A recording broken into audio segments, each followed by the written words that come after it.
call this meeting to order. Pledge of allegiance.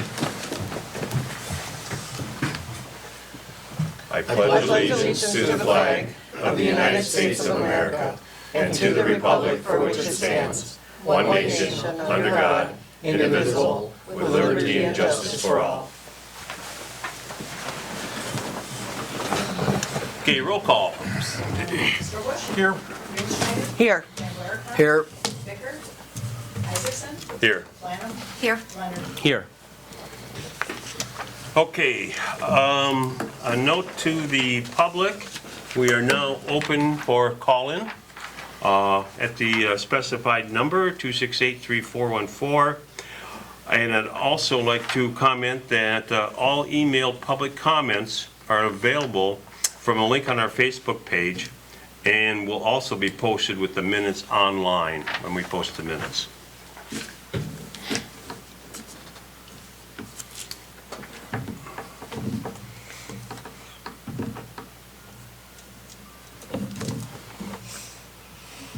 Are you going to do a public meeting statement in accordance with the coronavirus? I was going to do that with the resolution declaration. Yep. Okay.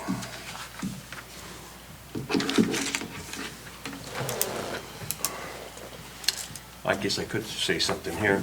As we wait for the phone calls to come in, let me make a statement. Due to the COVID-19 social distancing and guidelines by Governor Evers' office, the council meeting will not be open to in-person attendance. In order to comply with the open meeting law, the city will be broadcasting the meeting on Facebook Live and will be accepting remote comments during the public comment period.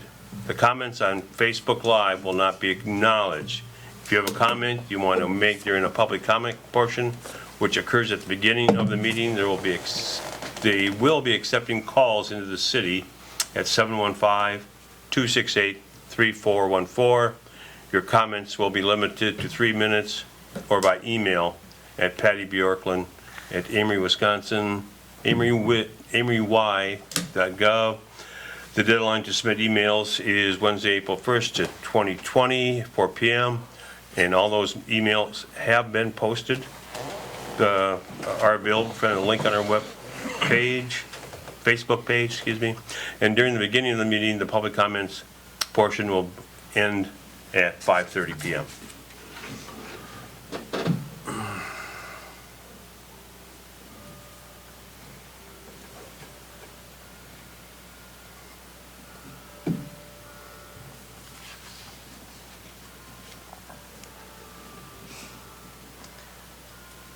You're done with that letter.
Well, since we're waiting for public comment, I would like to make a comment about this current pandemic thing that we're experiencing.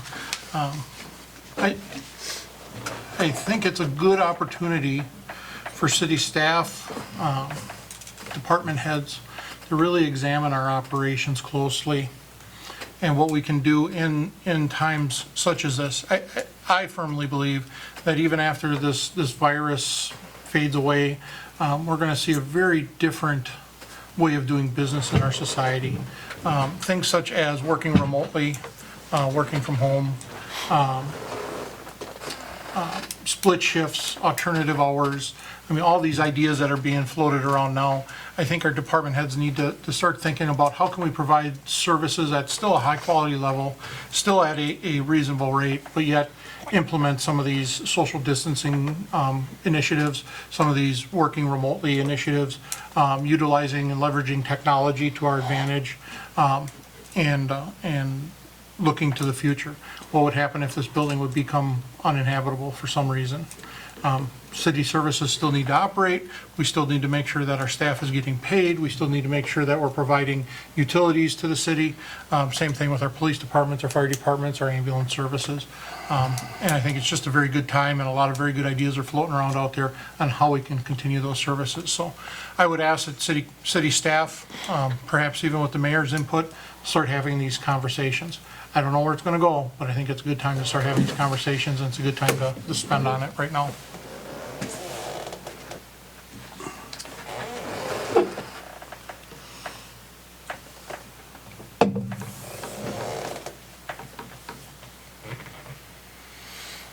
The other question that comes to my mind is in the area of disaster planning, which Tim's alluded to. Unless it's been changed, in times of disaster, the mayor of the city is the highest authority and has the responsibility for directing and doing whatever with all of the city services, detailing who gets what, when, what service goes here, what service goes there. For those of us in law enforcement, fire, EMS, we're very familiar with incident command, but I think to our detriment, probably most of the rest of the city officials, not just in Amory, but all over, are woefully lacking in that structure. So I can't make it, but I think it'd be a really good idea if you. There are basically 3 ICE incident command classes. I think 2 of them are what, 4? One's 4 hours, one's maybe 8 hours, and then IAC 800. No, they're switching them around now. There used to be 4, now they got them down to 3. So they're not long classes, and they certainly won't make you an overnight incident commander. But I think it helps to understand the structure that all of the emergency services are going to be operating under in any kind of a thing like that. Who puts those on? Well, FEMA is the Yeah. company that does it, but I'm sure Darren he'll know where the next ones are. The fire department. Most of them, to start out, you can do online Yeah. through FEMA. Yeah. Oh, really? And then some of the higher level ones are actually an in-class or an online. I think they're transitioning more to an online Yeah. version as well. Maybe 800 is the first one that you have to go to for 8 hours. Well, yeah. If that's what the number still I don't is, know- but remember off the top of it's my head. really a worthwhile and lets you at least grasp the concept of an incident commander followed by logistics, the various operational scenes. And do you do that, Ben? Did you have to do any of that, Ben? No. So it's really, No, I've gone through when I get all the league of municipalities. It's funny, they don't have that on there also. You know, The starting point. Post maybe. 9/11, they really pushed it for all levels. You know, they had specific for government, they had specific for finance and city staff and DPW and all that. And it's kind of faded away. It's kind of merged into or morphed into other things. Let me do some research, and I can point in the direction that Yeah. we probably need to go in.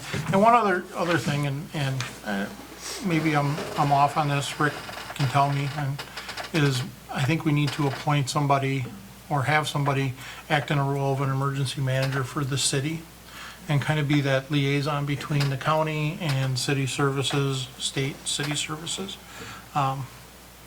It shouldn't be our fire chief, it shouldn't be our police chief, but it could be somebody from within one of those organizations to make sure that our emergency response plans are up to date and work on this different stuff. And it truly, I agree totally, as far as not coming from within our emergency services, because in almost any emergency you can think of, they're going to be up to their Exactly. eyeballs. And Exactly. so, but you're right, you know, the liaison folks that need to get a hold of them and. Yep. So, And I just pulled out our emergency plan, and it does need to be updated, and I want to talk about that at the next public safety. So we do need to. I'll send you the template for emergency response plan, Yep. which is your basic plan that you need to have on file here and with emergency management up in Balsam. And then that's fairly easy to get in place and implement, and then we can build off of that. Exactly. And FEMA must have some good classes. Mhm. Yeah. I'm just looking at some of the comments that are coming in from the Facebook feed, and it's, everybody needs to sit up to their microphones because they can't hear. Rick, you in particular were mentioned. Are one of you guys watching the messages that are Yeah, coming I in? was just gonna say something. Okay, all right. Is my mic hot? Must be. Okay.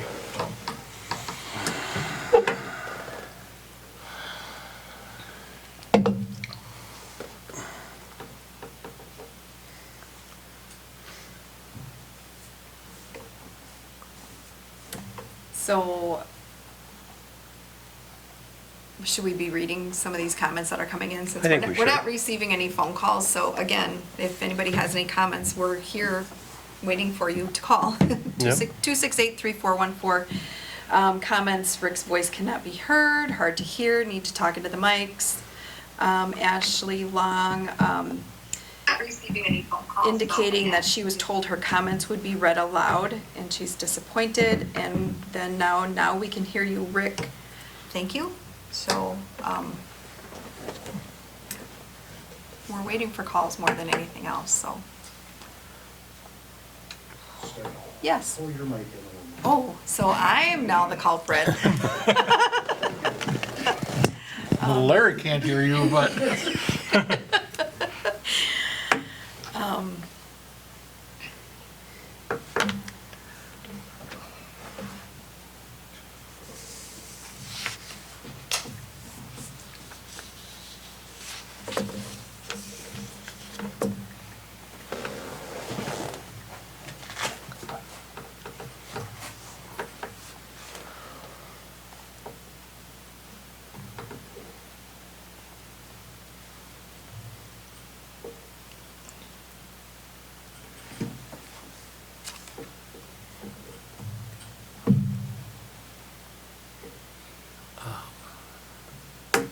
So what are you getting those feeds on?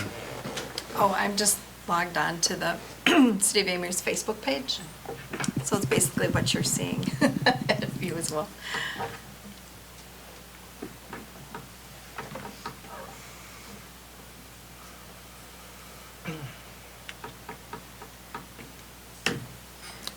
So was Ashley told that it was going to be read? We're going to read some of the comments, and Ashley's Then was one of them. let's read it. Okay. Here's Ashley's. There was to be a purchase proposal brought forth and presented this evening on behalf of the Friends of the Amory Public Library Foundation, but the City Council chose not to have this topic to be an agenda item as agreed, and instead told me to speak during public comment, limiting my presentation to 3 minutes. Again, negating the agreement made by Mayor Paul Isaacson, Council President Tim Strobush, and Amory City Attorney Paul Mahler on March 11th, 2020. Message from the Wisconsin Office of Open Government. It is imperative that we recognize that transparency is the cornerstone of democracy and that citizens cannot hold elected officials accountable in a representative government unless the government is performed in the open. Wisconsin open government laws promote democracy by ensuring that all state, regional, and local governments conduct their business with transparency. Wisconsin citizens have a right to know how their government is spending their tax dollars and exercising the powers granted by the people. When you as elected officials chose to conduct business in closed session 21 times without properly stating the reason for which the closed sessions were warranted, you blindfolded the public who granted you the power and ability to represent them. In doing so, you were no longer representing those citizens who took an oath to represent, and you were acting on your own personal accord. When government does not discuss business in the open, elected officials do not know the opinion or input of the public they are voting on behalf of. You cannot discuss a city center and moving multiple community and public entities without public input and not expect the citizens of which you were elected to represent to be outraged. We are here today because of your choices as an elected official. At any point in time, you could have recused yourself from any discussions, resigned from the Amory City Council, or voted nay. The Amory City Council mayor have fractured the community of Amory and violated the trust of those they were elected to represent. We are here at this point in time because of your actions as an elected official of the Amory City Council. It is the appeal of the public who granted you the power to cast a vote on their behalf. We are watching, and the way that you participate demonstrates your intentions and alliances. Purchasing the Bremer building is not fiscally responsible or wanted during this global pandemic of COVID-19. Host a public hearing and know that when you vote moving forward, you are representing and exercising the powers granted to you by your neighbors, friends, and the community of Amory. We are holding you accountable for your words and your action. Please fix what you have broken.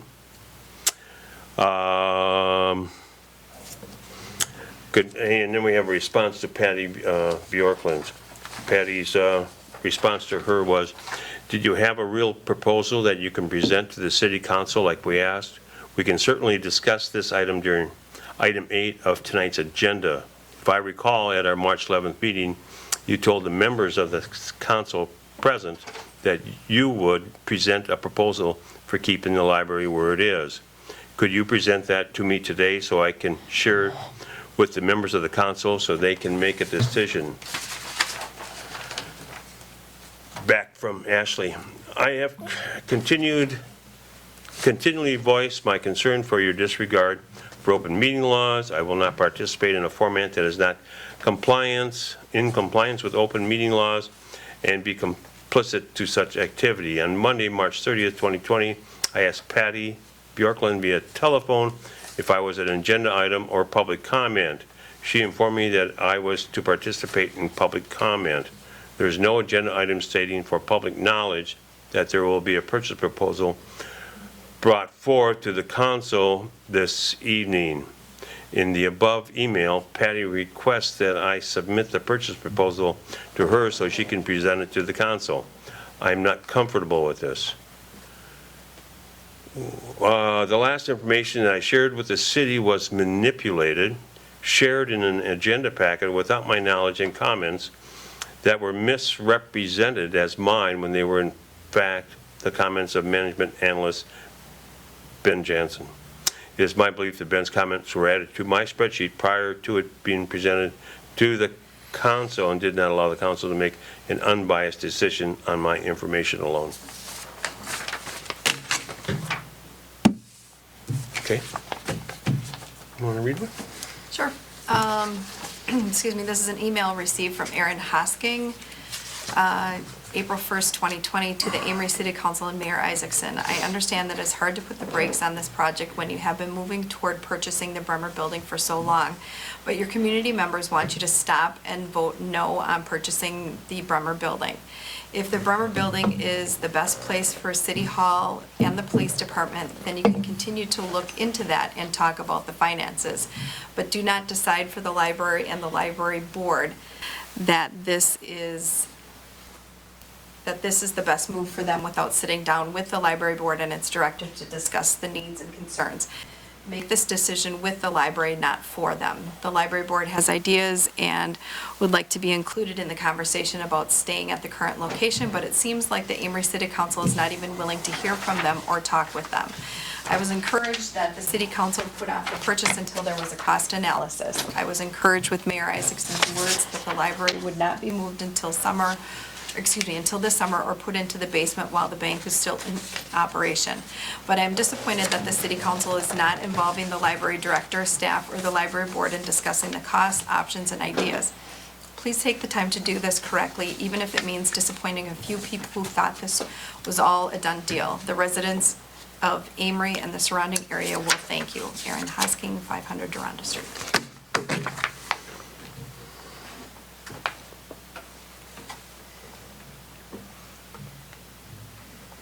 Anyone else have one to read? I can read more if you want.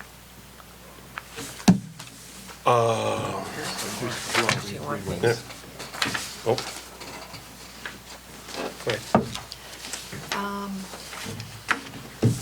I'm not a public speaker, so bear with me. This is from Wendy Dietrich, Wednesday, April 1st, 2020. Dear council members, as a member of this community that also sits on the library board, I have watched the current city council members discuss the library with incorrect, unknown, or partially known facts. This is disheartening as you are in the midst of deciding how to spend millions of taxpayers' dollars. Numerous times I have requested a meeting between the library board members and city council members and to discuss the proposed library move and to discuss inaccurate or confused information that council members have expressed to no avail.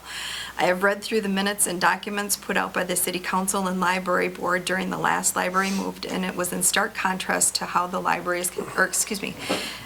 in stark contrast to how the city is conducting themselves today. The Library Board was consulted with, hired their own library consultant to view the proposed space and brought their recommendations to City Council. There was open communication throughout the process and the authority of the Library Board was recognized. The first time I heard of this pending library move, Mayor Isaacson told me that the council members were all in agreement that the West Condo campus was beyond our means, and every council member was in agreement that the city would be abandoning the facility. This conversation held by the City Council and unanimously decided on was not done in open session. I now know that this statement has legal issues, but I will not be addressing that in my letter. The library board members oversee many aspects of the Amory Library, one of which is the annual budget. All annual expenses are paid for within the library's budget. There are no library expenses outside of the library budget. In other words, the city does not pay anything for the library above what is appropriated to the library's annual budget. This includes the library's condo fee and all utilities. The condo fee that is paid for by the library board is well within our means, and we are comfortable budgeting for our building expenses within our resources. If the city has concern over our monthly and or yearly building expenses, a meeting between the board and council should have been called to begin addressing these issues. The city does not have jurisdiction over how the library spends its funds. The second issue I'd like to address is the upcoming renovation scheduled to be done on the West Condo campus from July 2020 to 2024. This renovation needing to be done on a building in which the city owns space is estimated to be $2.1 million for the city's portion of the facility. We now know that renovations on the Bremer building will have a $2.5 million to $2.9 million price tag attached to it, and this is not exhaustive. Whether the City Council recommends doing all or some of the needed renovations in the Bremer building, the renovations will need to be done whether by this council or one in the future. What does this mean for the library? This would mean the city is willing to pay $2.5 to $2.9 million at least while utilizing TIF money that could be used on other city needs while simultaneously downsizing the library by half its space. Council has not recommended that the library's yearly budget be reduced. The library board is not overspending its yearly budget, and it is ranked in the top 10 library systems for the service population in the IFLS system. Purchasing and renovating the Bremer Bank building is not in the best interest of the taxpayers or library users. An investment of funds into our public library is valuable for our communities and offers a return and benefits to the taxpayers. It gives free resources to its users, encourages and promotes positive community activity, and has no partiality of persons. I recommend waiting on or abandoning the decision to purchase the Bremer Building until a meeting with all parties involved takes place and a public hearing is given to the public. I also recommend discussing the timeline with the Amory Hospital and Clinic to see if the renovation plans remain the same in light of COVID-19. Thank you for your consideration. Wendy Dietrich, Amory Area Library Board President. There are documents attached, but however, I am not going to read those. Everything should be posted on Facebook, correct? Yes. Correct. And I would like to add one correction to Wendy's letter. There were never, and there have never been, any decisions made in closed session or voted on by the city council, and I can speak to that for many years. No decisions are ever made in council, that everything is made in public.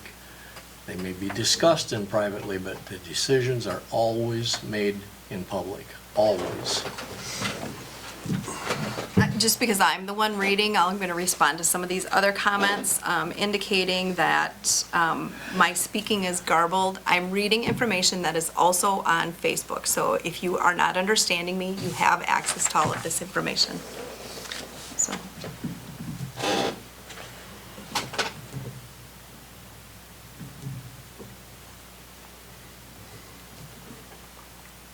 I feel like the spokesperson.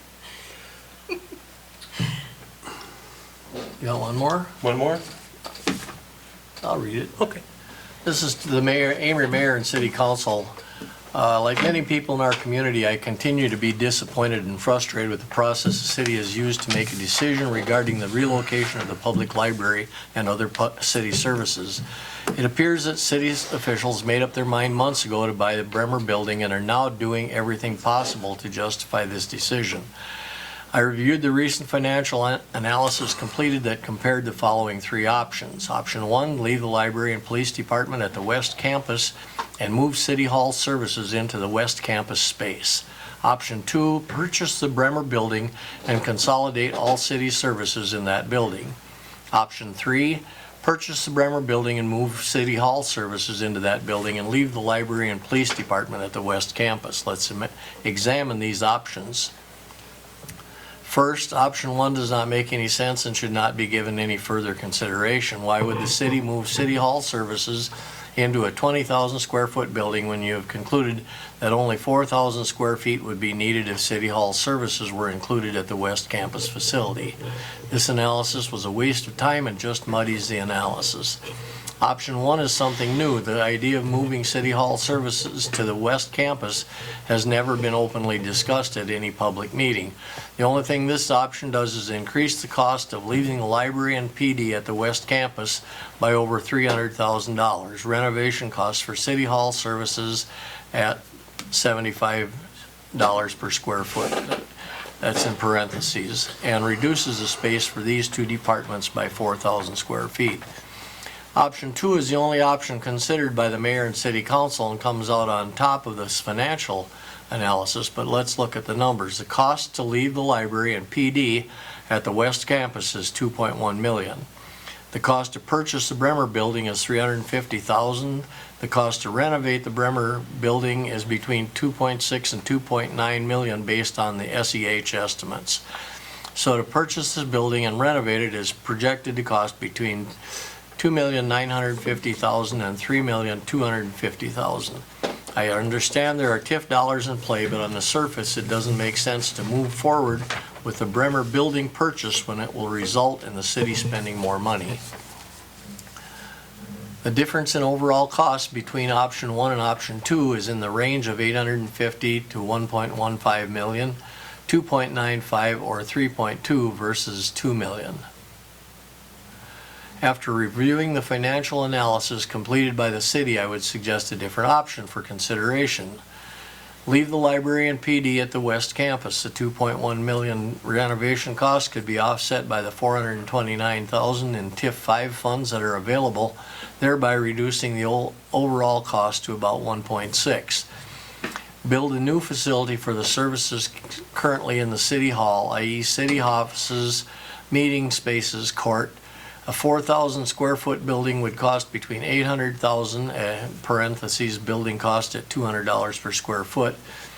This cost would be offset by $350,000 available from TIF 6, reducing the overall cost to $450,000.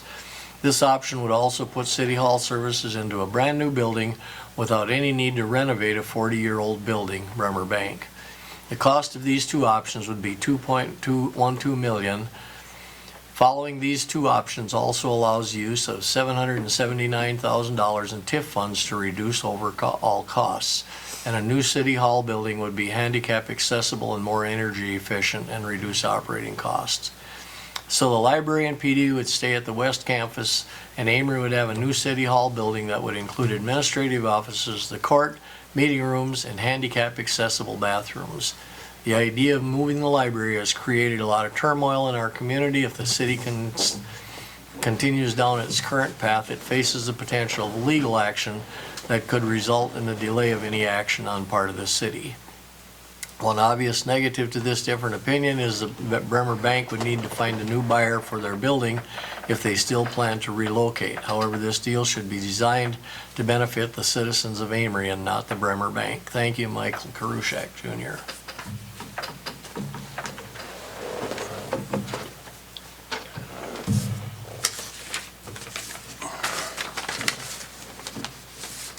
I think you're 30 minutes.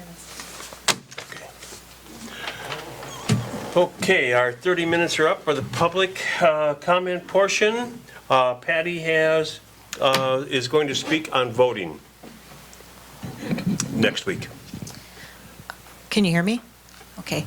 We're actually going to be having 3 poll workers next Tuesday. And the polls start at 7 and they end at 8. I'm really encouraging people to vote absentee so there's not as many people at the polls.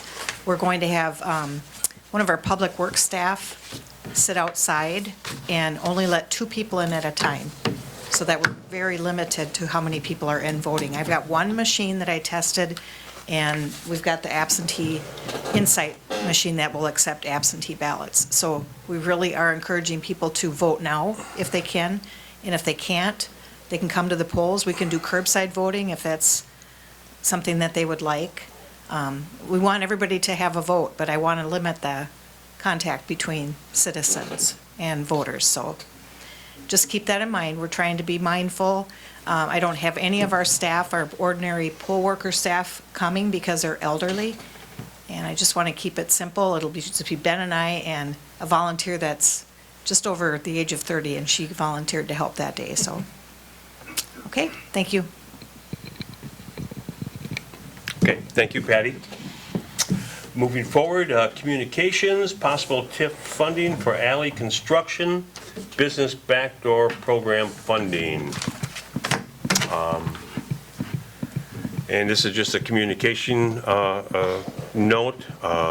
We are working on replacing the alley behind the east alley, the alley on the west side of 46 for 2 blocks.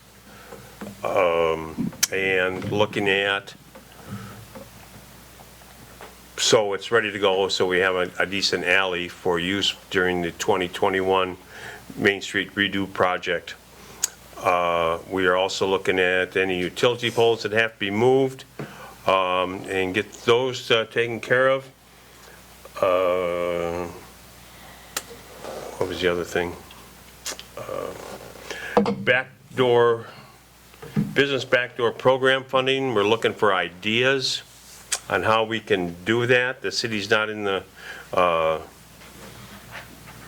business of making loans.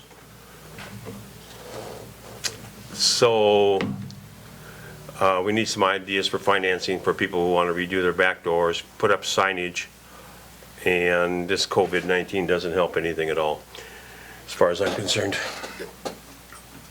Is the city in line for any state of Wisconsin funding?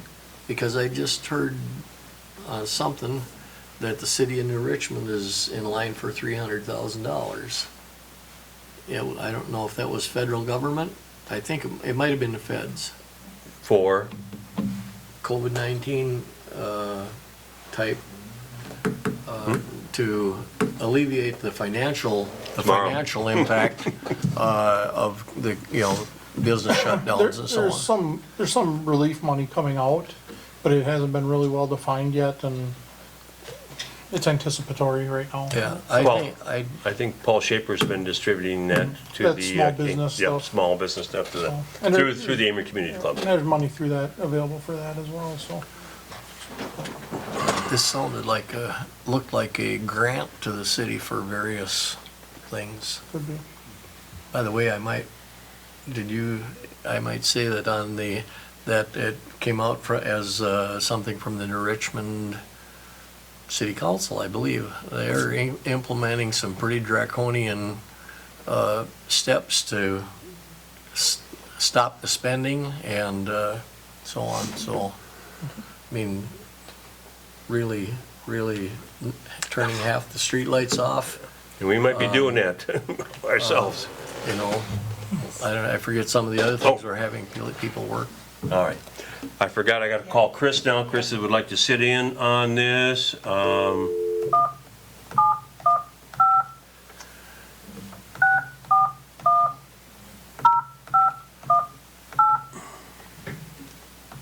Please do not dial a 1 when dialing this number. Please. All right, let's try it again.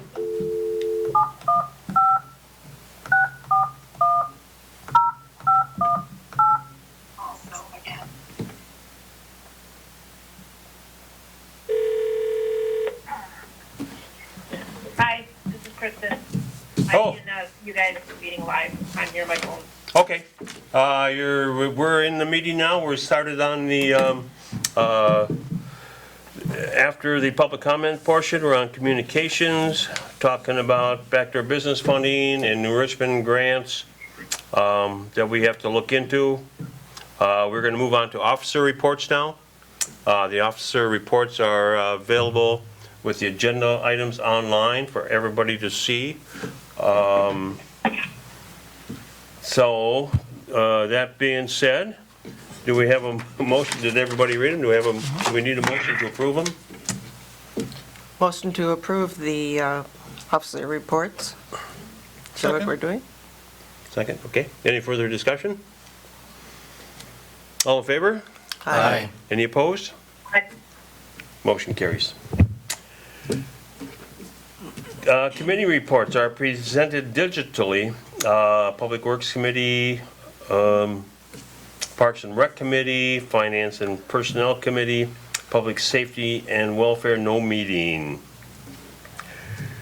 So, as we move forward here, do we have a motion to accept them as minutes, or do you want to go through them? I'll move to accept the minutes of the committee meetings. Yes. I'll second that. Any further discussion? All in favor? Aye. Hi. Any opposed? Okay, motion carries. Consent agenda items would be the minutes. Do we have a motion to approve the minutes as specified in the agenda? Motion to approve the minutes of the council meeting March 4th, 2020, March 6th for a special council meeting, March 23rd, 2020, for another special council meeting. Am I making too many there? Actually, Julie, that was Public Works. Oh, that was Public Works? Yeah. Okay.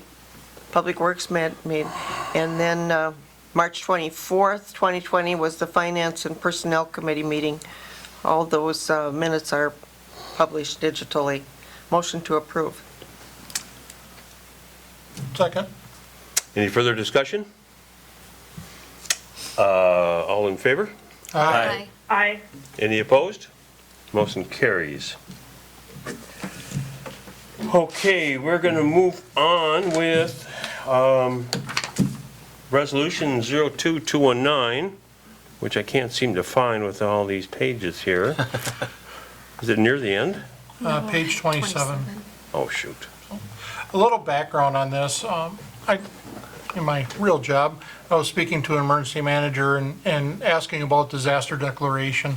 And the purpose of a disaster declaration is to give communities certain abilities under the emergency and under the disaster to not only, if they need to purchase or take actions within the community to support their operation, but also makes them a little more available to receive financing and funding through the state and through the federal government. Because the president declared a national emergency, a lot of communities, or that would, we're being told now technically that would cover us as a community. A lot of communities are issuing their own disaster declaration preemptively in the event that we need to take measures to mitigate or operate or look for funding down the road for the COVID-19 pandemic. So I sent this template over to Patty. I see that she's updated it to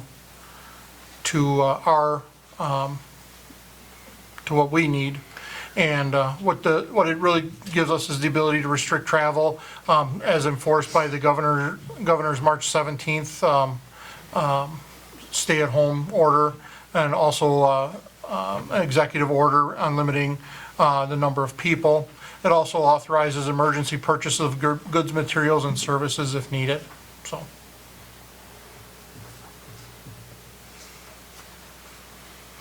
So I make a motion to accept the disaster declaration as printed.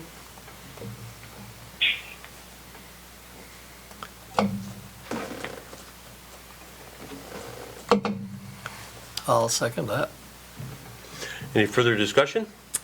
I think it should just be made known in the, on the agenda, it's 2-2019, but we're actually up for. 2020. Is actually 2-2020. Correct. Thank you. So with that change being made, do we have to amend that? It's correct on our. Oh, it is information. correct in It's just here. the agenda. is Okay. something different. So, any further discussion? All in favor?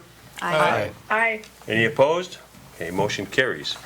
Along with that, I have an update from Deb Rudquist, CEO of the Amory Hospital and Clinic, that I'm going to read for you. Dear Amory City Council, where is it? All right. Amory Hospital and Clinic has implemented a number of changes to safely care for our patients and staff. We encourage all patients to call 715-268-8000 before coming to the medical center, as we offer video and phone visits. Most care can be provided by this way, and by doing so, we protect our patients and help prevent the spread of novel coronavirus COVID-19 in our community. If patients have an in-person scheduled appointment during clinic hours, 8 a.m. to 5 p.m., they will be screened at the front door for any respiratory symptoms. If they have any symptoms, they will be masked and then screened by a doctor or nurse practitioner just inside the front door. The clinician will make the decision about what level of care is needed. The patient will be scheduled for a phone or video visit or be directed to door 3 near the emergency department ambulance entrance. The patient will then be assessed as to what level of care they need and directed to the appropriate area. After 5 p.m. and on weekends, the only entrance accessible is door 3 near the emergency department ambulance entrance. Patients seeking care after hours or weekends are asked to call first so we can determine the level of care. Emergent video visit or phone visit needed. Health Partners has a respiratory care clinic in Stillwater available to our patients. Some patients may be directed here on weekends. Attached is the map of the current entrances. Signs are posted to help patients find the new emergency entrance door 3. Testing for COVID-19 is still limited to hospitalized patients, healthcare workers who have symptoms, and their family members or nursing home patients. No visitors are allowed, with the exception for pediatric patients, birth center patients, patients requiring assistance, and compassionate care patients. Visit amorymedicalcenter.org for current guidelines. The stay-at-home order is critically important for community members to follow to help reduce the spread of COVID-19. We are accepting mass donations at our fitness center from 10 a.m. to 12 p.m. through April 3rd. Please use the Keller Avenue entrance. Sincerely, thank you from all of us at Amory Hospital and Clinic. Please contact me if I can answer any questions. Signed, Deb. This was also printed in the Amory Free Press, and the map is in the Amory Free Press also. Okay. Discussion action, North Twin Lake. Oh, I Park? think you forgot the biosolids Oh, contract. yeah, I did. I kind of wanted to skip that one. No. Jeff gave us an overview of this. Moving forward, our contract is due up. We started this contract back in 1995, I believe. And right now, it's a second amendment to authorize it to move forward for another period. So whereas the City of Amory is a member of the Wisconsin Central Biosolids Facility and party to an intergovernmental agreement governing operation of the facility known as a contract for the establishment and operation of the West Central Wisconsin Biosolids Facility, dated April 25, 1995, whereas the member and facility entered a long-term contract for use of the West Central Biosolids Facility, whereas the member and facility amended Section 2A of the contract in 2005 in order to extend the initial term of the contract until midnight on December 31st, 2025, whereas the member and facility desired to renew the contract for an additional 15-year term. Now therefore, in consideration of the mutual covenants contained herein and other good and valuable consideration, the receipt and sufficiency I hereby acknowledge, the parties agree as follows. A renewed term of contract for additional 15-year term. Section 2B of the contract is amended to read as follows. In complete substitution for the Section 2B in the March 3rd, 1995 printing of the contract as subsequently amended. The contract shall be renewed for an additional 15-year term beginning on January 1st, 2026 and ending on midnight on December 31st, 2020. The member may not terminate the contract for an additional 15-year term except in the event that the facility is completely unable to provide service for an extended period, defined as in excess of 6 months. Such term shall be effective if the member effectively terminates his participation in the contract for the establishment and operation of the West Central Wisconsin Biosolids Facility, and should be in the same terms and conditions at the withdrawal from that contract. All other terms of this contract remain in full force and effect and shall bind member and facility upon execution of the Second Amendment by member and facility wherever the contract refers to the contract or this agreement, it seems to refer to the contract as amended by this facility, representative of this facility. Oh, whatever. Okay, so looks like we're going to move forward for another 15 years. So, excuse me, just a question, as I'm reading this over here, again, I've already read this a couple times. This is actually not starting until 2025. No, this is extending it through 2040. This is in place right now, Correct. but is extending it till, the way I understand it, is extends it till December of 2040. Right. Okay, and that's what I thought as well, but that's not really what this is reading here. Because the original contract goes through it indicates that it goes through 2025. So looking at the prior one, Yeah, ends on the midnight. First and Amendment is The that. First Amendment goes through 2025, so this is the Second Amendment. We must be just starting it now in 2020. Because the last one was 15 years, and that was 2005. Right. Okay. So it should be 20. So just the math was perhaps incorrect on the First Amendment, so we're actually making this effective December 31st, 2020, or December 31st, 2025? I think the original document expires in 2020, and the amendment is the one that would expire in 2025, if that's correct. I'm not totally sure about that, but,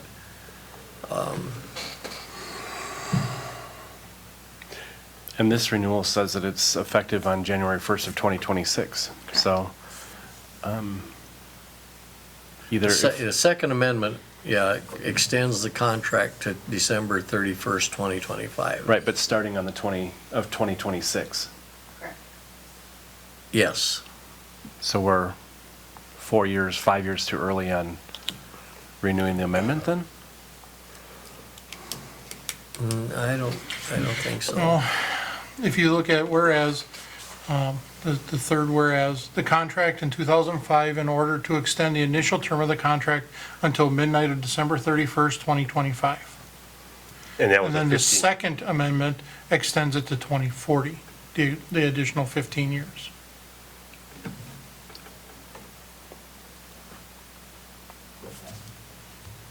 Oh, yeah.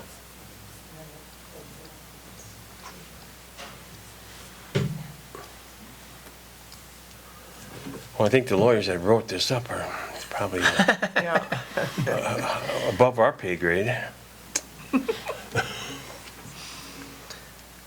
mean, we can always send it back too for review of, from either our attorney or somebody for clarification.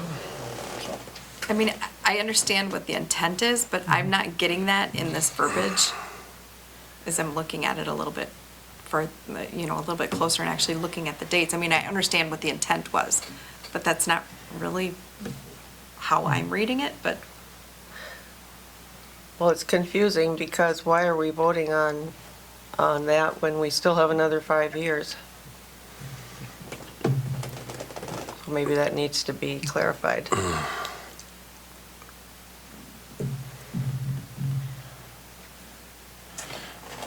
I will make the motion then, that we send this back to DPW for clarification. Second that. Any further discussion? All in favor? Aye. Aye. Opposed? Motion carries. Okay. Now, North Twin Lake Park bathroom facility bid. Okay.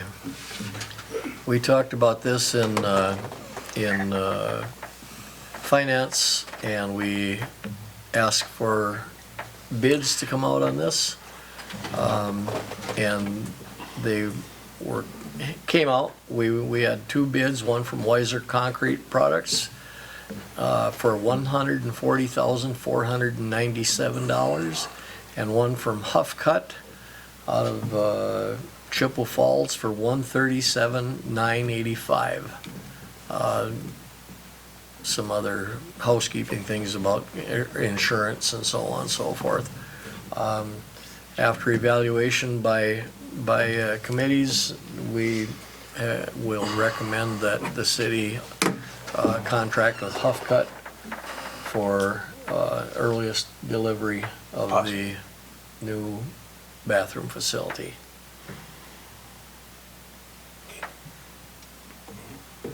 And the old building's down, right? No. So city crew will have to spend some time removing that and prepping the site a little bit. Probably not until, when is the Women's Club thing?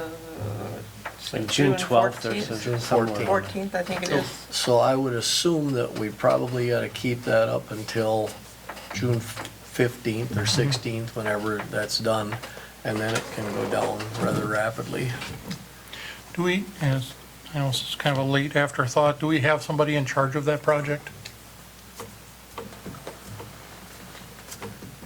I don't suppose directly we do. City crew is aware of it. Can we appoint Jeff Mahoney to be in charge of the project to ensure it gets done? Works for me. Yep. Just so that somebody's responsible for it. Yeah, good idea. Question. Yep. Nope. I'm good. Okay. We gotta vote for it. Yep, we got a motion. Oh, Julie seconded it, okay. I did, okay. Oh, I Didn't did. you? I thought you did. I thought you did. I didn't hear the motion. Oops, I'm sorry, Got Julie. it. Oh, yeah, we better wash our hands. So, any further discussion then? For full transparency, should we have the other bid in here? The other bid is not in the packet, only the Huff Cut one is. It's under the Finance and Personnel Committee person. Oh, it is, okay, it's just Yes. not as part of this full packet here, okay. No, Okay. it's listed in the minutes. As long as it's someplace, it's Yeah. fine with me. A couple of things just for, folks that may not have been there. Besides the price difference, which was not very much, a couple of $2,500 or something like that. But the Huff Cut is made from dyed concrete, so the colors go all the way through. So if it gets a ding or something like that, it's not gonna show, not gonna be spent under. The Weiser was painted surface only, so that in itself was a significant issue with maintenance. And we're still getting comments that they can't hear on Facebook Live, so we have to remember that we have to talk louder, I guess. Stand so. right in front of our microphone, okay. Sorry about that. Okay. So, we got a motion on the floor and seconded. All in favor? Aye. Any opposed? Aye. Motion carries. Okay, Industrial Safety Annual Fire Extinguisher Service No Proposal. lift station. Oh, I did Item that 5. again. All right, skipped. Lift station for downtown area in TIF 6. So this was brought to finance. Did this go to Public Works? Maybe not. MSA gave a project update on the Keller Avenue project that's going to start taking place next year. One of the issues that they ran into, or design issues, was a lift state, or a area near Keller Avenue and Memorial Memorial Drive. Street, or Memorial Drive. It's an area of common flooding. There's a box culvert in there now, or a culvert that doesn't handle the flow. A lot of the sewers are very flat at that area, must be one of the lower spots in the city. So they recommended putting in a lift station to lift all the waste and all the sewage out of there, along with water. With that, they could put a smaller culvert in there and hopefully mitigate some of the flooding that goes along. This would be wrapped into that whole project to begin with, but it would be an additional, there would be additional cost to it as well. And I believe Finance forwarded this for approval to City Council. Correct.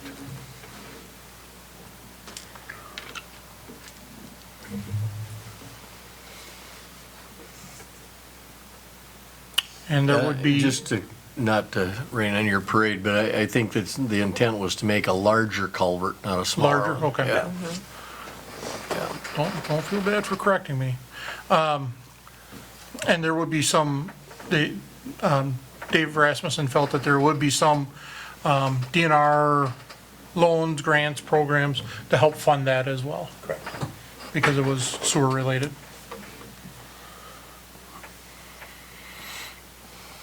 So, we have a motion to move forward with this? So move. Seconded. Any further discussion? And just for clarification's sake, the estimated cost of the lift station is $150,000.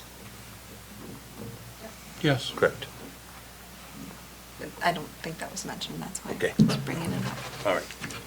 So, we got a motion and seconded. All in favor? Aye. Aye.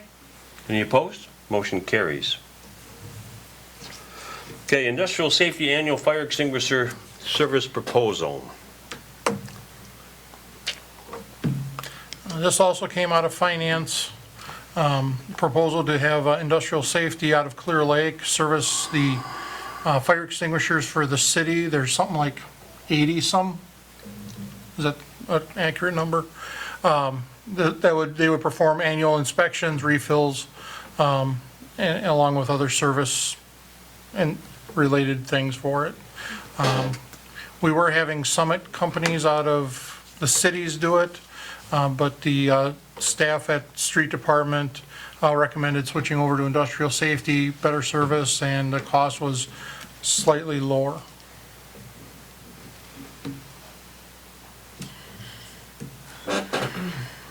plus they're a local company. So, So I'll make a motion to accept the bid for the annual fire extinguisher service with industrial safety. I'll second it. Any further discussion? All in favor? Aye. Aye. Any opposed? Motion carries. Okay, moving on, discussion action, city employee compensation for possible mandated COVID-19 closure. Tim, you've been pretty well informed on this. Do you have any comments to start off with? you know, we do have some city staff that is not working. We do have, the library is closed. Anyone else? Deb is home. Deb is home. Is she working from home or is she just home? Okay. So, you know, there's a compensation factor on if they're unable to work because of the closure of the business, what do we do? Do we continue to pay them their regular salary, city salary, or do we put them on a layoff status? I think up to date, everybody that's not been working from home, but their department's closed, has been getting paid, correct, Patty? Yes, Okay. yes, yes. I do know that the feds just came out with a sick leave protocol as well. If somebody is found to be sick from COVID-19. Also, there's a question looming out there, what if it's a work-related illness? I.e., one of our first responders, one of our police, one of our city staff becomes infected from an exposure at work. Is that going to become a workman's comp claim? And those questions are to be answered yet. Nobody has a definite answer at this point. So I think at this point, the city should just take each case by case when it comes to the staff illness. I think we should just stay paying the staff at this time. If at all, any time we are able to give them some sort of activity or some sort of work that they can do remotely, we should incorporate that as well. We also need to track those expenses because they may be reimbursable in the future.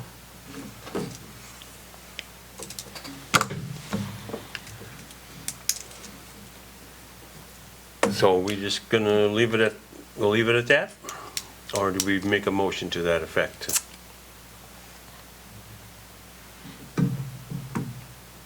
It's an agenda item. I think if we need to agree on it, somebody needs to make a motion.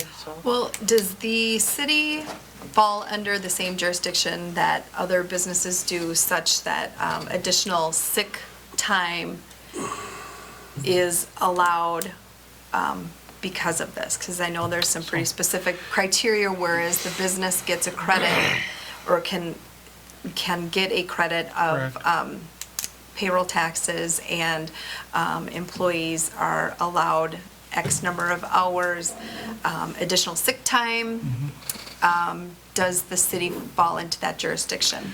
I don't know. Yeah, and that's not been, I have not found that to be real clear yet, because this is such a new thing. The issue is, or the issue that I'm working through is, if somebody becomes infected, it's recommended that they have at least 7 days of no cough, no fever, no signs or symptoms, which is very different from if somebody has the flu, where they may be off for a day or two, they may come back, still be kind of sniffling, kind of have some symptomology, but they're still back at work, where we would be telling them to stay away, especially if it was work-related. We don't need them infecting everybody else. So I think if having a very lenient leave policy or sick time policy is important, and I think we just need to examine it case by case when that does happen. The issue here is paying employees while their department is closed and they're not providing service and they're not working remotely. Now, like our clerk that's working remotely, she's putting in hours, she's tracking her time, and she needs to be getting compensated for that. And on a side caveat, I think as things go further, we need to continue to explore this option for our employees that, can they work remotely, maybe not full-time, but a couple days a week or something along those lines. But do we keep paying the employees that are not working from home, but their department is closed? Or do we put them on layoff? Now, City of New Richmond laid off their librarian, Yeah, so. for the year.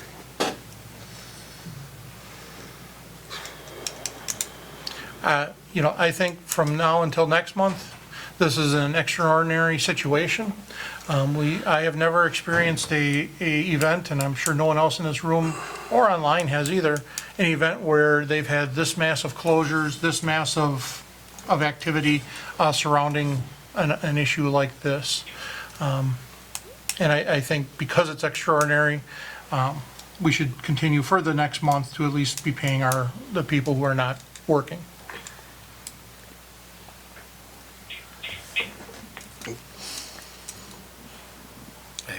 I agree. Do we need to make a policy for it? I don't know.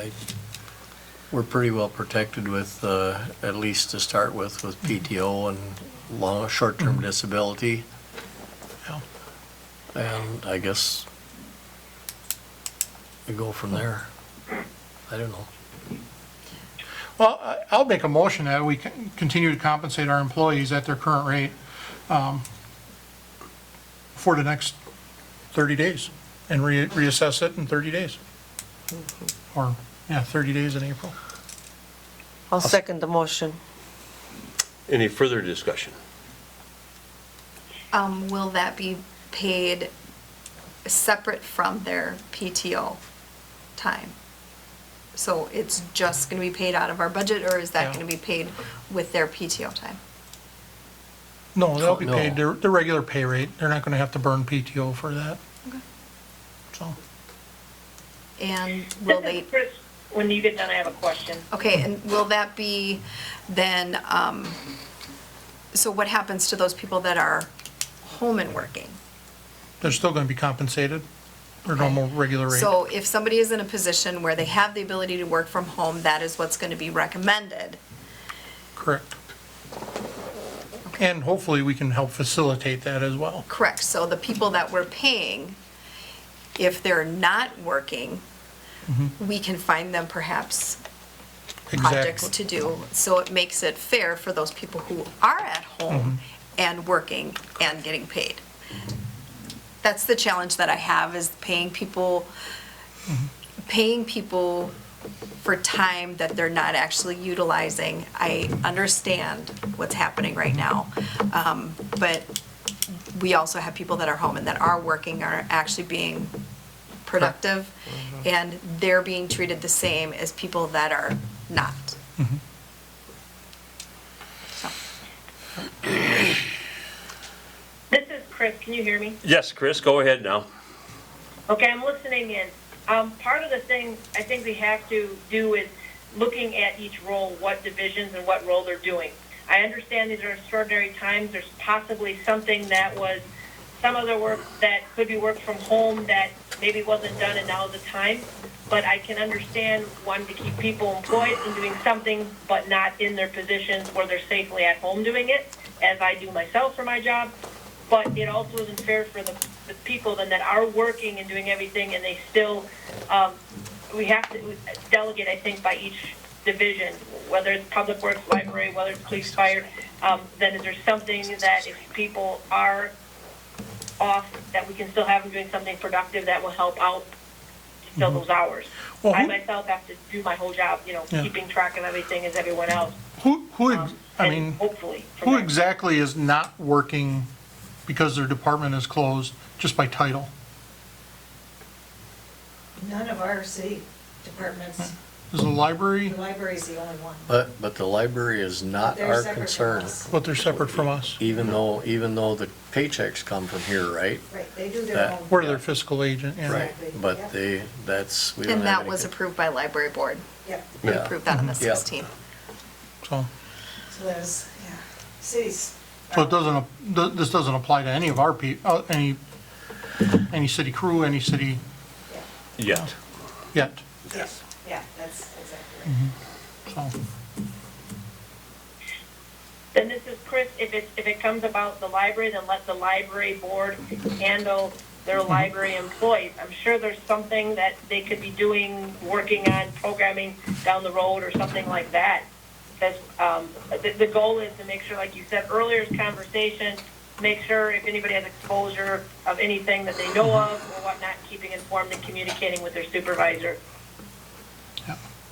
So since this doesn't apply to any of our employees, I withdraw my motion. I don't think there's anything we need to act on. Okay. Unless, Tim, you meaning if someone has an exposure where they're on work or off of work, if it would change on that way. Yeah, and, you know, if it's on, you know, if we can substantiate that it's an on-duty exposure, then I would think that would fall under workman's compensation of some sort, perhaps. But I think we'd have to look at that by an individual case-by-case situation too. Agree. I agree. I don't think you can just approve this or not approve it one way or the other. It's Yeah. got to be a case-by-case basis, working with the supervisor and what happened. Was it an on-duty at work issue, or were they outside of and then they tested, whatever, from that way? I don't think we can go voting on this automatic for everybody. Yep.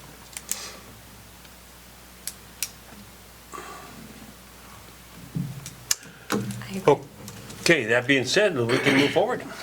I just want to, just for information from our sister city there, near Richmond, some of the 8 things that they did is all staff will forego 1 pay period by the end of the year, saves $127,000. Supply and operating budgets will be reduced by 25%. 2020 intern and summer staff will not be hired. City will not fund the library director position. Tim mentioned that already. Street lights will be turned on at reduced hours or in reduced numbers. All contracts will be eliminated for 2020. Legal expenses will be reduced. Training, staff development, and wellness programs will be eliminated. What happened to the revenue? And downtown decor and facade grants will be eliminated in 2020. So that's pretty draconian. They're I don't think we're at that. no, I don't either. I don't either. Yeah. But, You know, but we're still moving. I just want to give people a see what's going on around the area. So Okay, as we move forward here, that was city employee compensation, number 7. Number 8, moving forward with library decision and placement and possible Bremer Bank acquisition.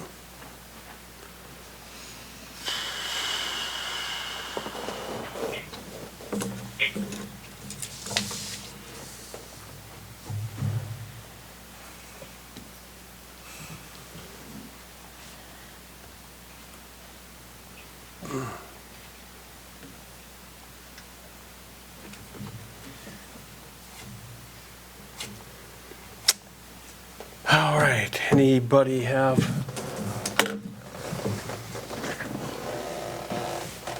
any comments, any remarks, any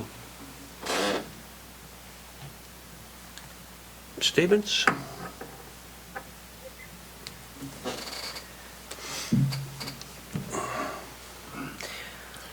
Well, I will say that with all the turmoil this is causing, I'm very uncomfortable with moving forward with anything. I might be the black sheep, but that's how I feel.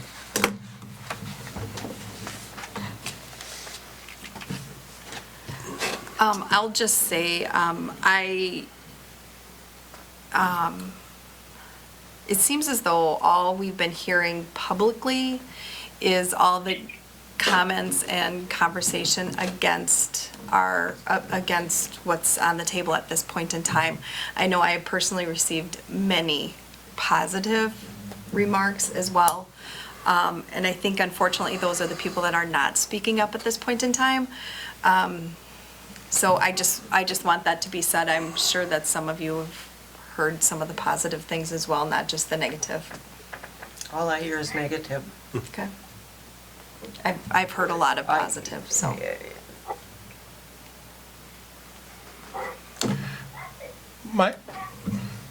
So we asked Ashley Long to give she wanted the opportunity to present a option to the city to maintain the library at its current facility, in which she was supposed to present here this evening.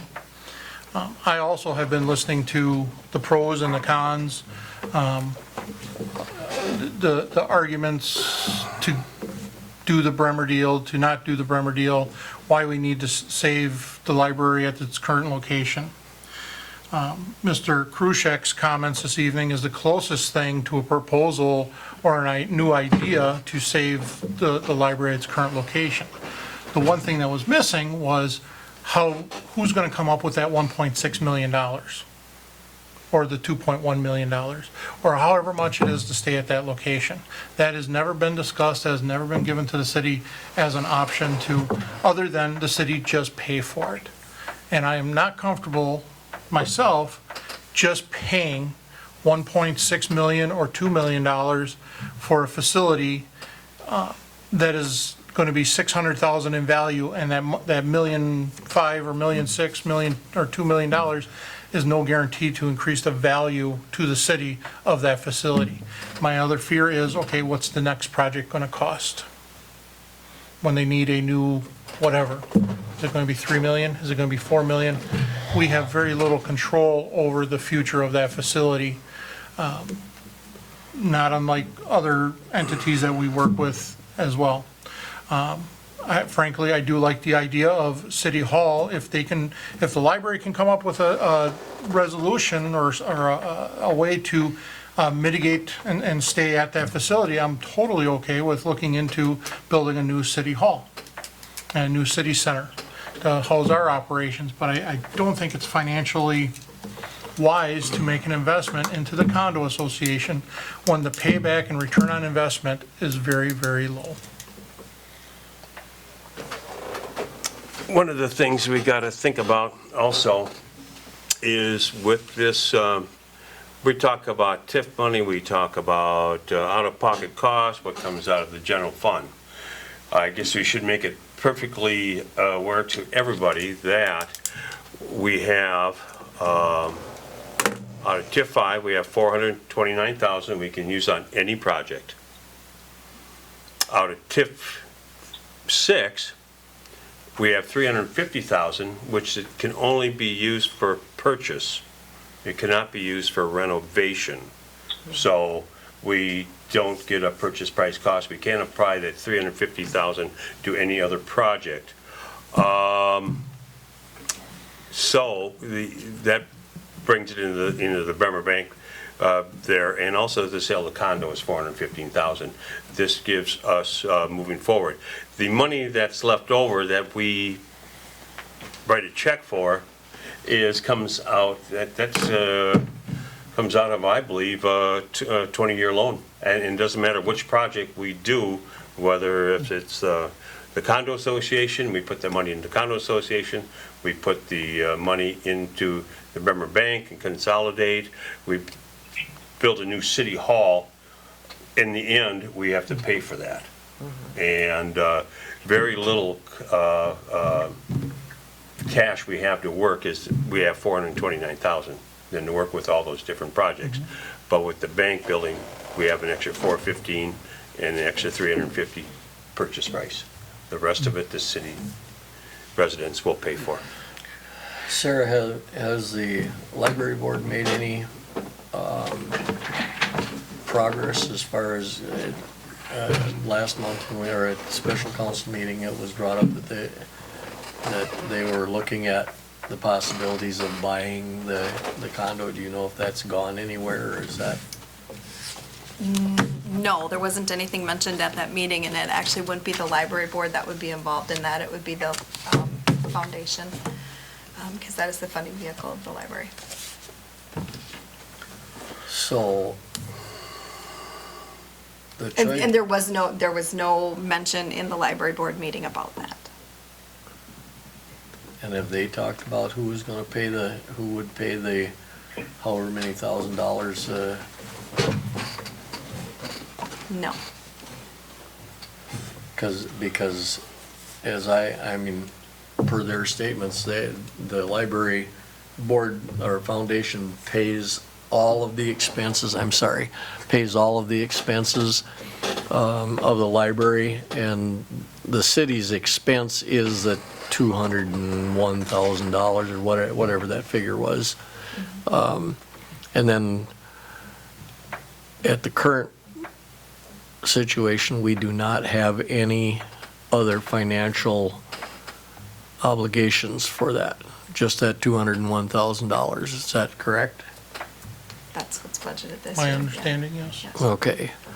So if the library board if they pay the condo association and everything else at that point, and we get hit, and they get hit with a 200 or with a whatever the 4-year pay is on that system, that money still gets paid then by the library board, and how would that be recouped? Is their only vehicle to have the city pay that $600,000? If it's $600,000 a year or 500, whatever the upgrade is on the air handling equipment, is that the only way it gets paid for is if the city borrows for it? That wasn't discussed in the library board meeting at all.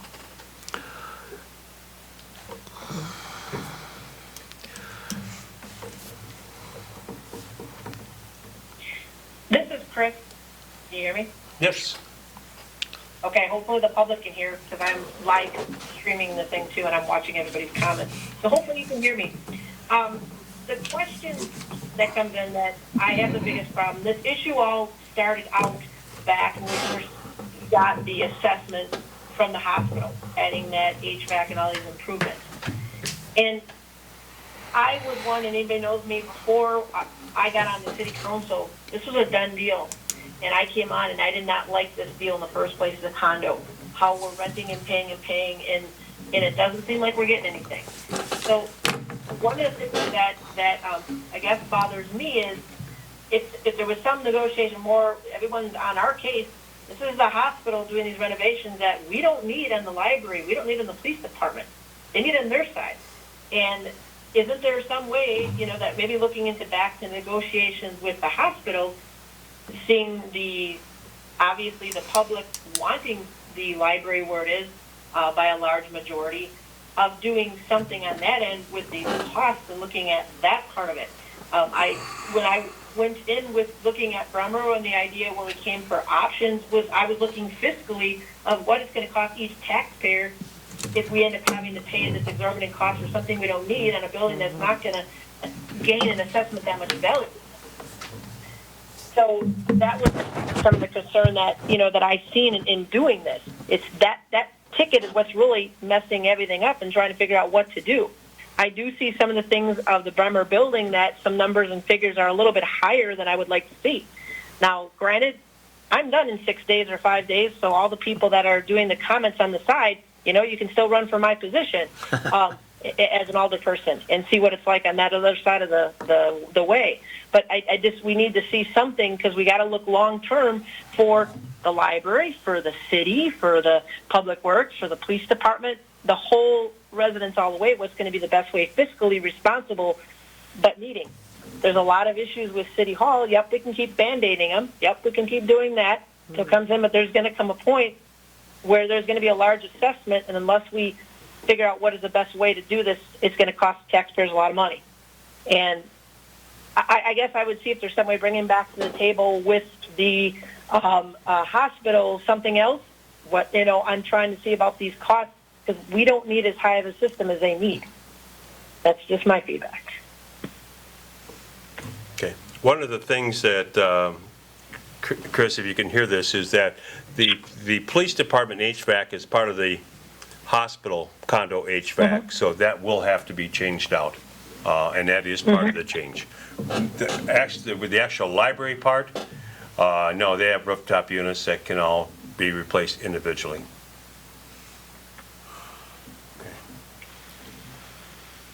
And one other. Okay. Okay, one other thing to look forward and move forward on, and is when do we start paying? We better have something in place by July 31st, so we can start paying. One of my concerns is we keep being told, slow down, we need to look at this, we need to look at this. We have this $2 million monster bearing down on us. Very fast. Time is fleeting, and, you know, we're trying to keep the city in a fair spot, and we're trying to help the library out as much as possible. But, you know, I continually hear that the library board is the one who funds all the library operations. Well, we don't want to set them up for failure either. So I was hoping that we would have at least a couple different ideas that we could throw around tonight on how we could fund this, or how we could move the library, or whatever we need to do. But I'd be willing to even push this out another 30 days to answer some of these other questions. I think it's worth our time to at least get some kind of an idea on Mike's proposal on a new city hall building and see what those costs would be. I'm pretty much not convinced that 4,000 square feet is a smart figure to use if we build a new building. It might replace what we have. That's correct. But we are. But it's not building for the future. No, we're pretty cramped up in here. I mean, we just, I would guess that maybe we're looking at double that 4,000 square feet if we were gonna build a separate city hall building. And that's just a guess. That's not weighted on anything. But I think maybe I would agree. And since the one thing that I hear from them, from the library folks and see, is that you've never asked us to be a part of the discussion. Well, you know, discussion means that you have a two-way street talking about things. And I would encourage the library board to not come to us with, we're absolutely not moving, because that's not discussion. That's a prelude to a gunfight. And, you know, we need, if we're gonna have ideas on how to resolve this to where probably nobody's totally satisfied, but everybody's at least somewhat satisfied, probably we need to do that. Just my suggestion would be to explore those two avenues in the next 30 days. And I agree with you, Paul. I mean, this can't, if we're looking at July when we have to make the decision to either sell that building or, you know. They're waiting for contracts, I believe, from us, for signatures. So I don't think the contract's going away if it doesn't get signed tonight, do you? You know, we'll have to ask for another 30-day extension for Bremer, which they would probably grant. The hospital just might close all discussion because they have to know. They have to move forward. Did they ask for, like, they'd like to know by, actually last Friday? It was their deadline, so, no.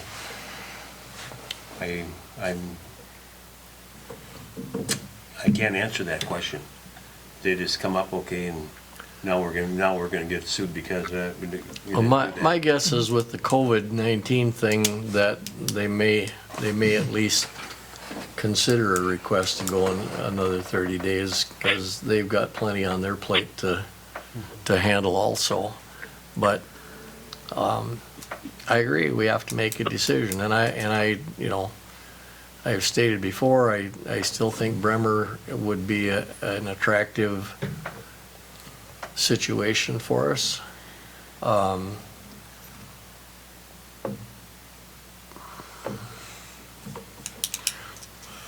One thing I noted when I was looking at Mr. Kruchek's proposal, I thought, oh yeah, this is something pretty nice when you compare his number against the number that he had in his option 2 of the 2.5 million. Although in his option, he was utilizing TIF funding, in Yes. option 2 was not using it. So that drove a bigger variance than what we would expect. And the numbers using TIF funds if the city offices were to move to the West Campus is $2,051,000. And his total in his recommendation at 4,000 square feet at a made-up $200 a square foot, I don't know if that's what That's the going close. rate is, okay? Well, that's $2,072,000. So that's more than what the proposal of moving the city to the West Campus would be. And then you compare that against the out-of-pocket cost for consolidating into the city center for $1.3 million out of pocket. Okay, then let's add $500,000 over 10 years in condo association fees that can go back into the city general fund, as well as into the fund of the library to continue to do programming over the next 10 years. And I guess the I last think thing I'll say is ultimately we'd be buying Bremer Building for $350,000 on a $1.5 million property. I mean, that's what its tax assessed at is, I think, $1.577 million. I think the $800,000 figure for a city hall, including city staff, police department, is a very low figure. I don't think that's a very, I mean, that's not a very, I don't think it's very accurate. But But I'd be willing, and I will make the motion, that we table this to explore the option of building a new city hall, and also to allow time for others to provide options for the library to stay at the condo, or West Campus condo, until the May 6th meeting day. I'd like to actually see some good collaboration between the parties that be. So I don't know how we do that in a format, but the playing it out on Facebook and playing it out on the papers and everywhere else is not getting us anywhere. Nope. I'd like to actually see a meeting in where we can have good dialogue, where we're both coming to the table to find a solution that's going to bring us forward into the future. And the city can't back into our corner, and the Friends and the library board and all the others can't back into our corners anymore. We have to figure out a way forward. It's not going to happen continuing the way. I would fully support pushing it off for another 30 days so those collaborative meetings can happen. We start looking at space assessment needs and those types of things so we can make the right decision for the citizens of Amory. So are you asking for a joint meeting between city council and the library board? I would love it. And if that's the case, we better work on maybe 2 meetings a week for the next 3 weeks, where we can have a meeting of 10 people or less in a room this size, so we're all social distancing and, How many people are on the library board? 5, 7. 7?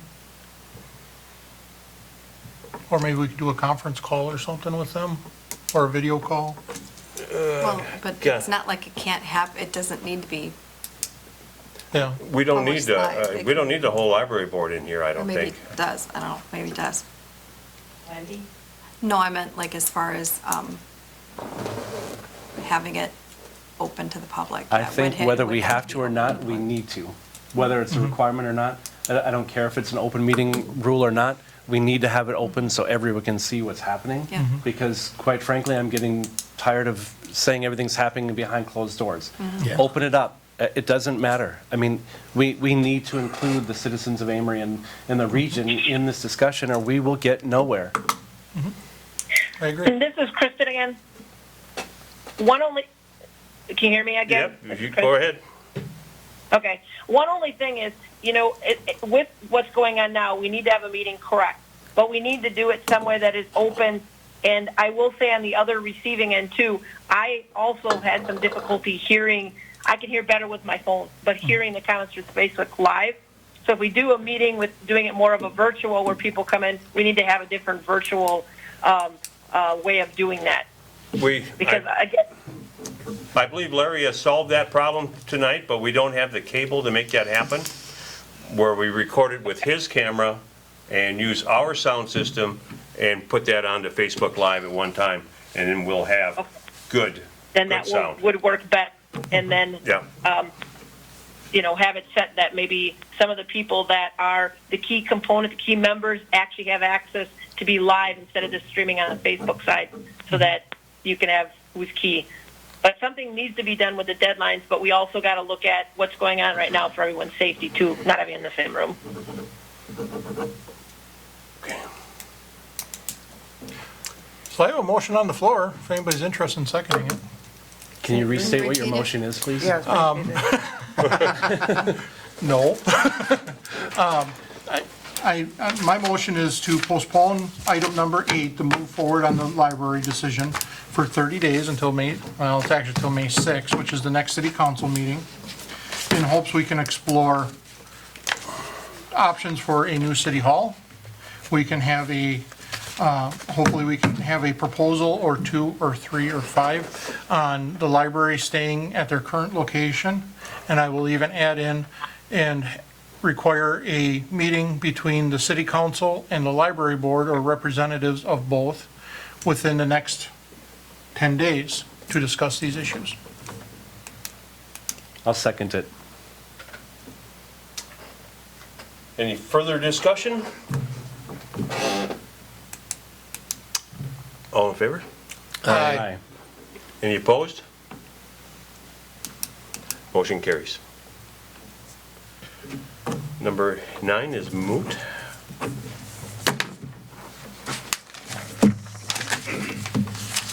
Motion to adjourn. Second. All in favor? Aye. Aye. Aye. Thank